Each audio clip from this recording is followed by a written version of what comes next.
Dahil nalalapit na ang FIBA Asia Cup halikat samahan niyo akong himay-himayin ng studo kung nasaan bracket ang ating Gilas Pilipinas team.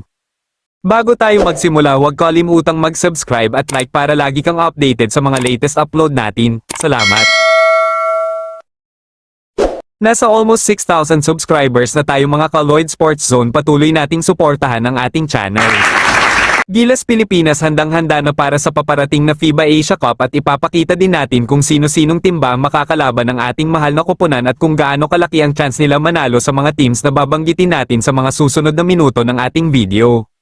Sa tingin naman natin sa nilabas na lineup ng ating Gilas Pilipinas, makakatapat naman ito sa mga naglalakasang koponan sa Asia dahil halos ito din ang tumalo sa world number 6 na Latvia nung Olympics qualifier.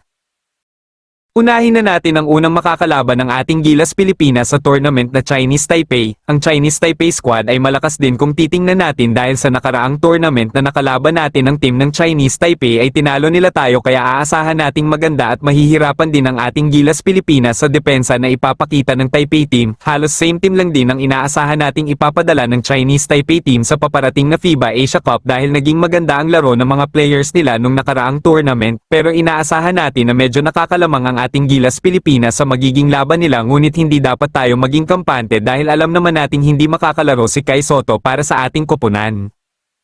Sunod naman na makakalaban ng ating Gilas Pilipinas ay ang powerhouse ng New Zealand. Masasabi nating mahihirapan tayo sa lineup ng New Zealand dahil sa kalidad na meron din ang basketball program nila, pero alam naman din natin na may chance ang Gilas Pilipinas na manalo sa New Zealand dahil tinalo na natin sila last qualifiers, kaya hindi natin masasabi na kayang-kaya tayo ng New Zealand squad kahit wala ang ating young big man na si Kai Sotto.